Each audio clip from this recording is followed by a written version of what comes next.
everybody, it's Milligan again with 4C Recruiting, and you probably know who I am by now if you're seeing this video, because you probably found it on my YouTube channel or on my LinkedIn or closed Facebook page or something like that.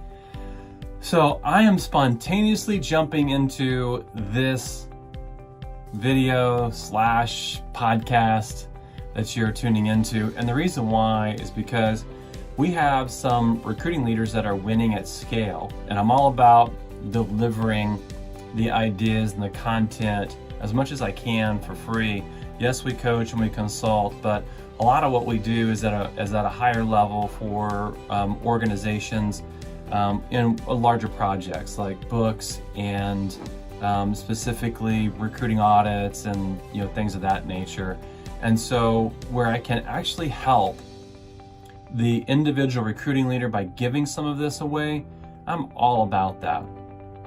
The reason why is because I spent, most of my career struggling to recruit. When I say most of my career, I spent 10, 11 years really struggling and then began to pick up some of these principles over the last 3.5 to 4 years. And so, but even as I was picking them up, I was still learning to get to a place where I would say I was a good recruiter. And so I have a lot of empathy for this struggle. And yes, I realize it is a struggle. So I have a lot of empathy for you, the recruiting leader. So in these moments, I love to just pause, take note of what's going on, and pass that on to you so that you have the context. And if you're an activator, go freaking apply it. That's all you have to do. It's because I'm going to give you the best content that I have. Just go apply it. Okay? I was looking at the sides. My hair messed up? No, my hair's not messed up. Go apply it. If you'll do that, you'll win because other people are using the same content and they're winning, okay? So I'm going to jump into a podcast now. This is fresh content. We're going to be going live here in just a second. 3, 2, 1, here we go. Hey everybody, welcome back to Recruiting Conversations. It's your host, the only Ricardo Milligan. No, that's weak. Right? Like there's nothing in me. I'm like German American, I'm like Irish American. Like I just don't even have like this ability to sound cool when I said Ricardo Milligano.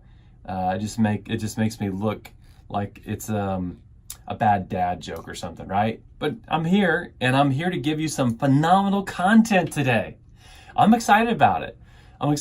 Because I'm coming out of a meeting where we have taught someone a specific system and they're following it and they're winning at scale right now.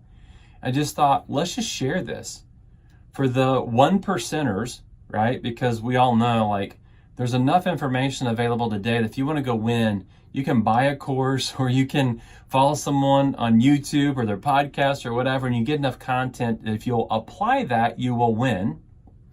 So this is, if you're not part of the 1%ers, this is your clue to click off this podcast and to move on. This one's for the 1%ers who will activate, because this is coming fresh from a recruiting leader who's winning at scale. When I say winning at scale and recruiting leader, let me just explain those two pieces, okay? Here's what the recruiting leader is. Someone who manages a team, but then is also responsible for recruiting to the team. Okay, a lot of times these titles look like area managers or regional managers or branch managers or sales managers. Okay, those are the people that this podcast is designed for. The other part of that is, what does winning at scale mean? Well, for this individual, winning at scale means that he's hiring approximately one person every week right now. Like, I laugh because if I could have hired one person per week for the first 10, 11 years I was in the business, I would have absolutely have destroyed it. It's how the system that I'm teaching is the same system that I built 18 teams from the last 3.5 years. So it doesn't surprise me. It doesn't surprise us here at 4C Recruiting that it's working. But when it comes through this, comes through a moment like this, I just feel inspired to share it with you. And so I just took a moment here beyond this meeting to just say, what are the 3 things that this guy's doing? Now, I'm just a secret in this. I'm giving it to you as 3 things because I know you're most likely to remember it, okay? There's this thing that's called chunking. It's this scientific concept that our brains will remember 3 things and typically will forget anything beyond 4. And so it's a reason why our phone numbers are in 3-digit area codes, 3-digit prefix, and then has the last 4 digits, because we'll remember that. We can remember that at least for a short window of time, right? So I'm going to give you 3 pieces today that are the keys to what this individual is doing to win at scale. Number 1, we're going straight to the money, okay? Number 1, this individual has a strong social leadership brand.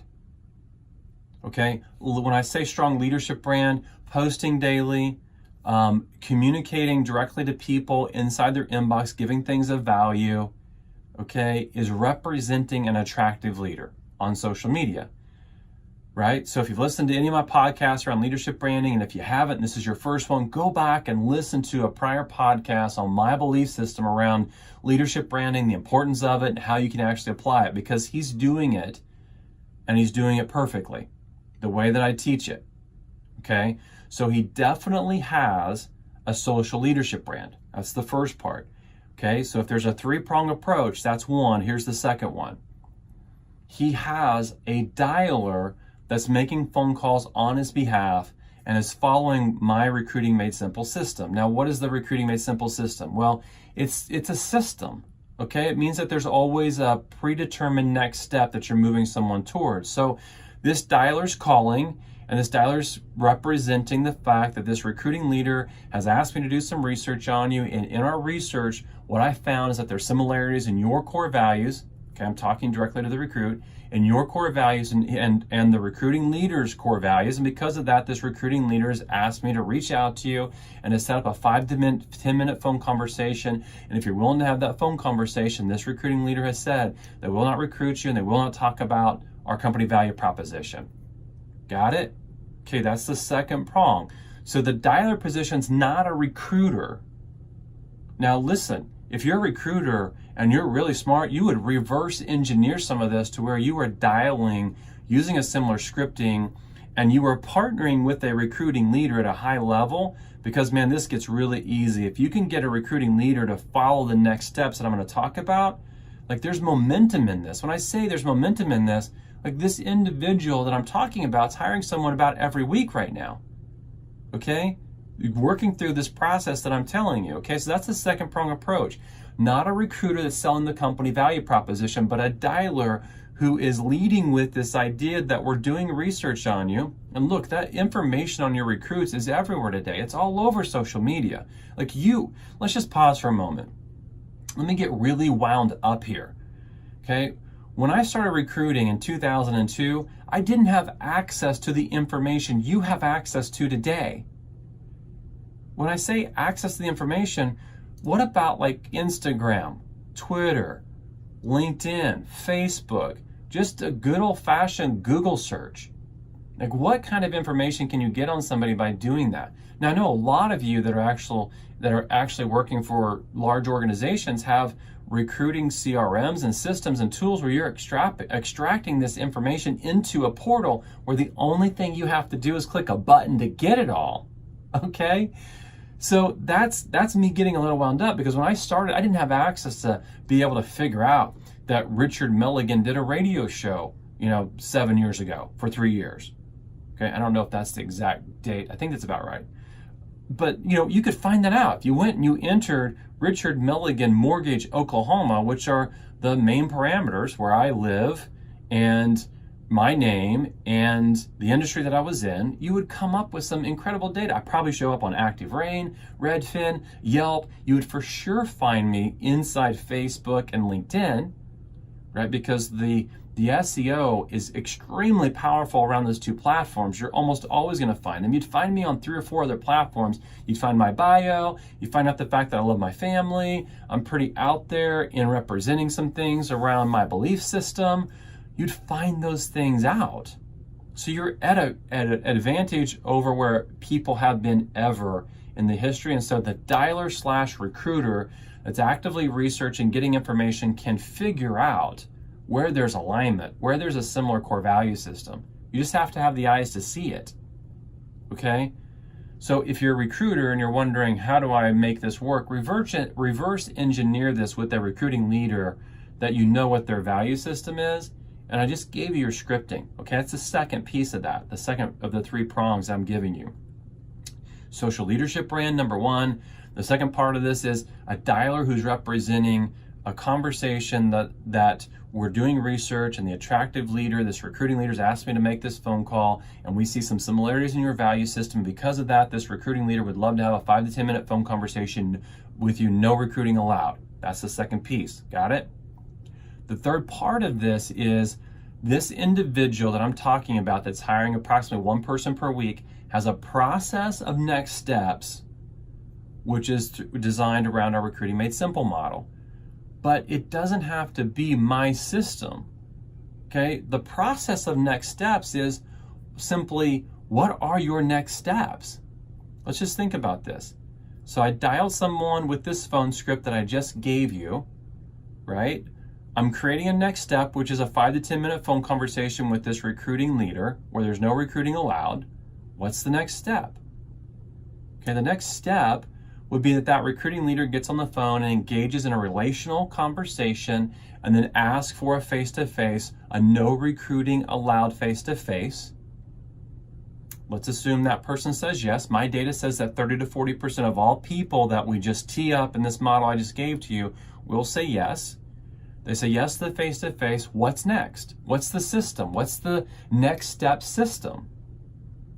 Okay, for me, the next step that I was rooting for, that I would ask for, was, would you be willing to do a local office visit? I call it site visit, but a local office visit where you come back to my office. If you're 1% intrigued by who I am as a recruiting leader, I would love to host you at my office for a cup of coffee, because I believe that if you walk in the front doors, at some level, you either feel that there is synergy and alignment, or you'll feel that there's not. And so understanding that the way I believe I want to recruit in the right brain, which is where people feel things, versus the left brain where people are vetting things. People move faster when they feel things, when their gut tells them to do something, than when they vet things out.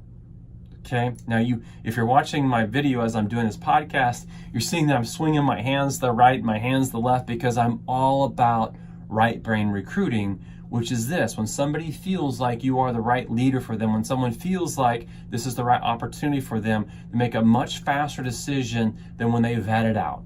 The vetting process diminishes the results that you're going to get. It means I'm going to make a pros and a cons list. I'm going to work through my pros and my cons list to see, are you a better fit for me than my current opportunity, or are you a better fit for me than another opportunity that I'm looking at right now?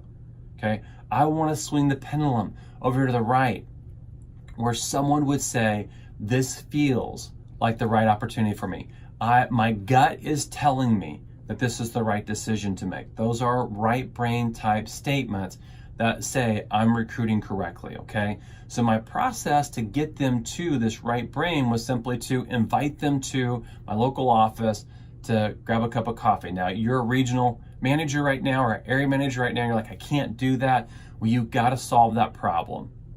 You gotta solve the problem. There's other next steps that you can create, but you've gotta create next steps and then have a process that you follow. This individual I'm talking about is very clear on what his next steps are, and he's moving people through this next step system, which is simply creating momentum and moving them to a very quick finish line. Did you hear me snap my fingers just now? Yes, I snapped my fingers. I'm saying a very quick finish line. The timeline of calling somebody over the phone, getting them into a face-to-face, and then closing them very quickly in a local office visit is about 2.5 weeks. That is an extremely fast timeline to be closing people if you're a recruiting leader, okay? And I snap my fingers because you can do that if you have a system around your recruiting efforts. It is possible. Is it gonna happen all the time? No. Is it gonna happen a lot of the time? No. But I'm seeing it happen with people that are implementing a strong next step system, because extreme structure and extreme systems equals extreme success. Recruiting is not about the big things. Recruiting is about the little things. Well, what do you mean when you say that, Richard? Well, the big things are, most of you, if you're listening to this podcast, you're identifying talent, you're making contact, you're even following up. Those are the big pieces. recruiting is in the little pieces, the ones that most people whiff on.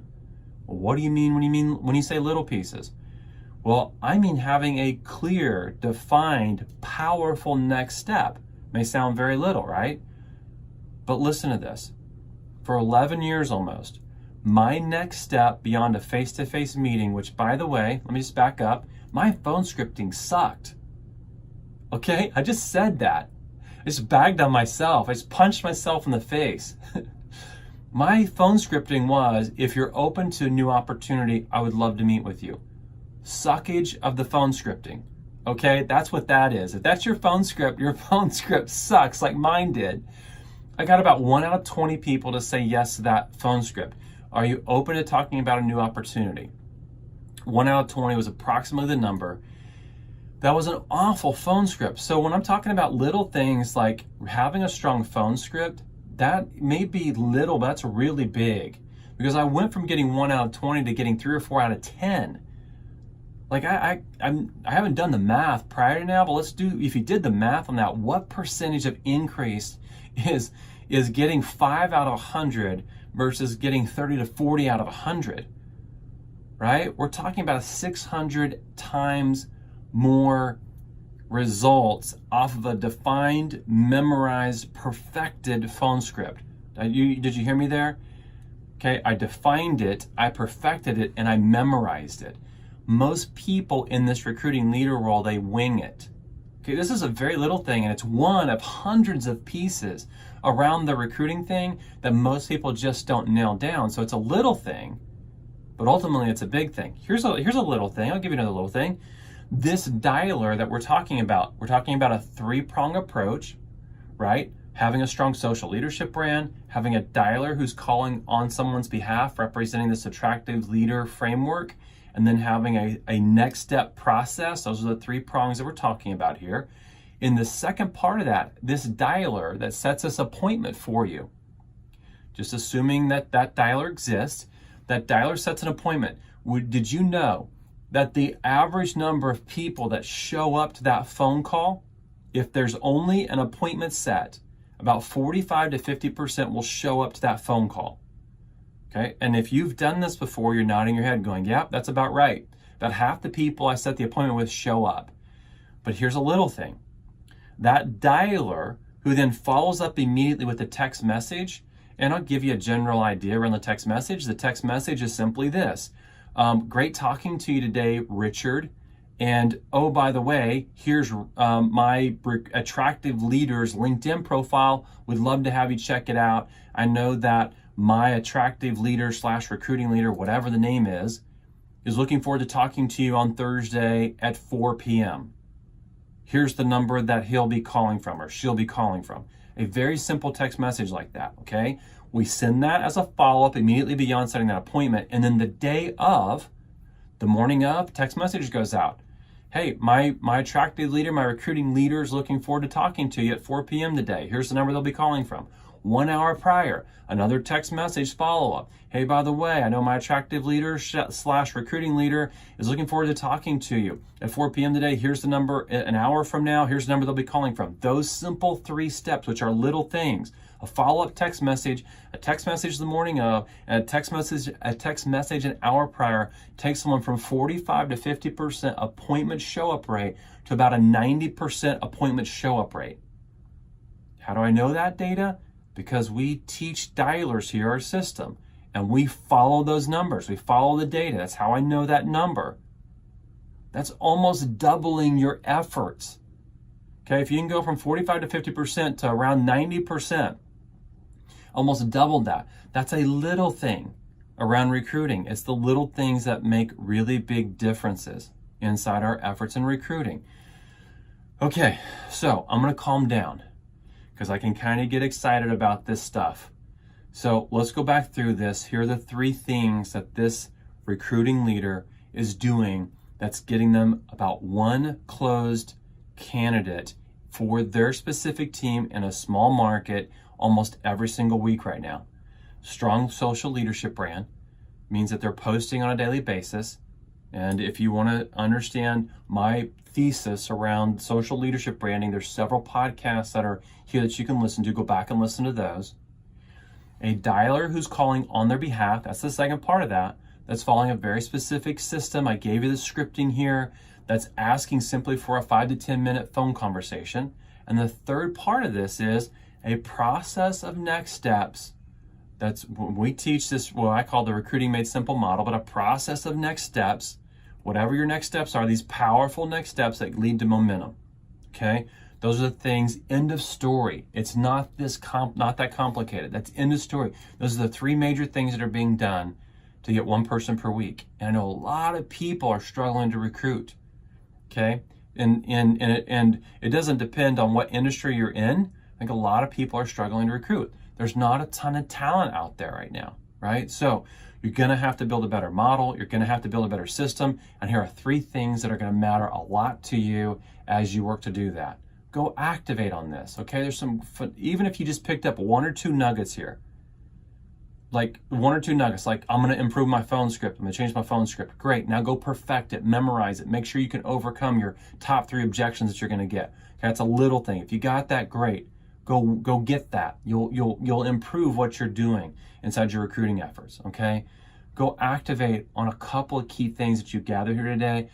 We're all about helping you and pressing you forward in this role of a recruiting leader. We say this all the time with our organization. We empathize with the struggle because it is difficult to be in your role. So there you have it. I know we brought some value to you today. Sometimes I say I hope. I know we brought value to you today. So go apply this, go win this week, and if we can ever do anything to help, you know where to find us. We deliver lots of resources, YouTube, Vimeo, LinkedIn, Facebook, right? We're videoing this right now. We'll put this out as content as well. We're here to serve. We're here to help you. Have a great week, everybody, and we are rooting for you, the recruiting leader, to win. All the best.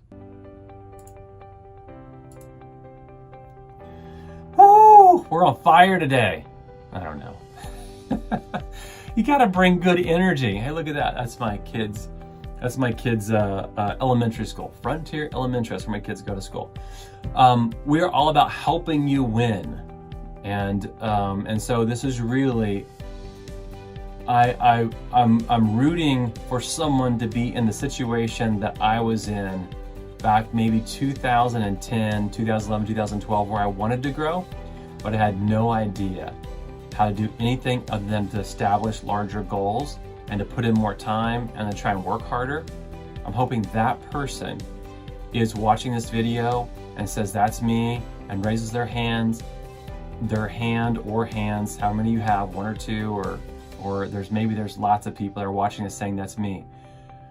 Go apply some of this because it works. It just works. And so there's just this content comes from a place of us being practitioners here. It comes from a place of us working hands-on with people that are in your role. And so, yeah, just go apply 1 or 2 of these things today and get incrementally better. It's a journey. It's a process. It's not about arriving. And I realize, like, those of us that are highly motivated, that want to get somewhere quickly, like some of this stuff drives us crazy, but be okay with the journey. Be okay with being incrementally better. I'm here to help you. I'm here to provide value where I can. And so I'm thankful for the opportunity to have you watching the video. If I can help in any way, you know how to reach me. That's pretty easy to find me on the World Wide Web. And until I see you again, all the best to you and have a great week, everybody.